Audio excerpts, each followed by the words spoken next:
The Power of Now, Chapter 9. Beyond happiness and unhappiness, there is a peace. सुखदुःखाच्या पलीकडे असलेली शांतता. The power of नाऊचा 9वा अध्याय आपल्याला अत्यंत खोल आणि परिवर्तन करणारी शिकवण देतो. सुख आणि दुःखाच्या पलीकडे असलेली एक वेगळी शांतता असते. एकार्ट टोले सांगतात की आपल्या जीवनात येणाऱ्या भावना, अनुभव, चढ उतार हे मनाच्या तरंगलहरीसारखे आहेत. कधी आपल्याला आनंद वाटतो, कधी दुःख, कधी प्रेरणा येते, कधी निराशा येते. पण या सगळ्या भावना मनाशी निगडीत असतात, अस्तित्वाशी किंवा बीइंगशी नाही. एकार्ट टोले म्हणतात की सुख आणि दुःख हे दोन्ही मनाच्या अवस्था आहेत. त्या तात्पुरत्या येतात आणि जातात. जेव्हा तुम्ही मनाशी पूर्ण ओळख करून जगता, तेव्हा या भावना तुम्हाला पूर्णपणे नियंत्रित करतात. आनंद असेल तर तुम्ही आनंदात असणार, दुःख आले तर तुम्ही खोल अंधारात असणार. या दोन्ही गोष्टी स्थिर नसतात. म्हणूनच एकार्ट टोले सांगतात की खरे सुख म्हणजे क्षणिक आनंद नाही, तर खरे सुख म्हणजे शांतता जी मनाच्या पलीकडे असते. या अध्यायात ते इनर एक्सेप्टन्स म्हणजे आतल्या स्वीकृतीची शक्ती सांगतात. अनेक वेळा जग आपल्या अपेक्षेप्रमाणे चालत नाही. काही घटना आपल्यांवर परिणाम करतात. कधी कुणाचे वागणे आपल्याला दुखावते, कधी आपली योजना फसते. अशा वेळी मन लगेच प्रतिक्रिया देते. राग, तणाव, भीती, अस्वस्थता. पण टोले सांगतात की जेव्हा आपण त्या क्षणाला जसेच्या तसे स्वीकारतो, विरोध करीत नाही, तेव्हा त्या क्षणाचा त्रास संपतो.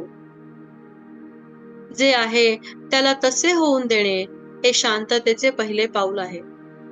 ते म्हणतात की जीवनातील वेदना आवश्यक असू शकतात, परंतु त्यातून दुःख तयार करणे हे मनाचे काम आहे. उदाहरणार्थ, कोणीतरी तुम्हाला कठोर शब्द बोलले, ही वेदना आहे. पण त्यावर मनाने तयार केलेली मी कधीच बरा होणार नाही, नेहमी माझ्यासोबतच का वाईट होतं, मी योग्य नाही, ही गोष्ट दुःख निर्माण करते. मन भूतकाळात खेचून आणते आणि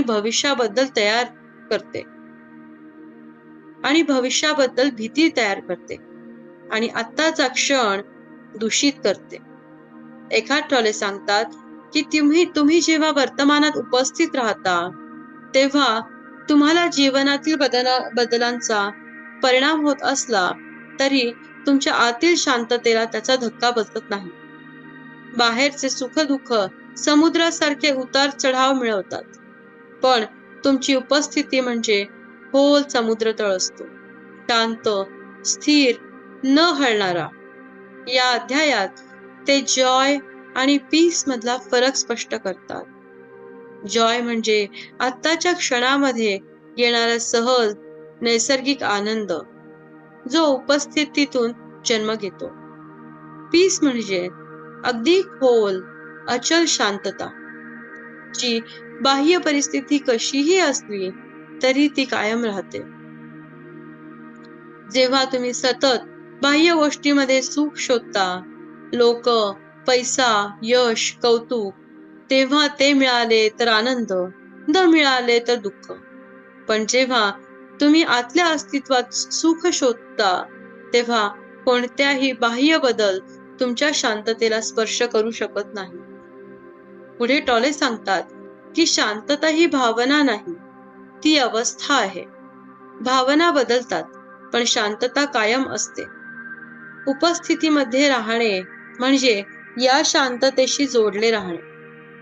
आम्ही काहीही करत असलो, काम, परिवार, कोणाशी बोलणे, जर आपण जागरूक असलो तर आपली शांतता तुटत नाही आणि असे जणू आत काहीतरी कुठे एक दिवा आहे जो कधीही विझत नाही. या अध्यायातील सर्वात महत्वाची गोष्ट म्हणजे तुमच्या जीवनातील सुख किंवा दुःख हे तुमच्या परिस्थितीवर अवलंबून नसून तुमच्या उपस्थितीच्या पातळीवर अवलंबून असते. जेव्हा तुम्ही क्षणाशी लढा न देता त्याला स्वीकारता, निरीक्षण करता, तेव्हा मन शांत होते. आणि ज्या क्षणी मन शांत होते, त्या क्षणी सुख दुःख या दोन्हीच्या पलीकडे असणारी एक वेगळी अवस्था निर्माण होते.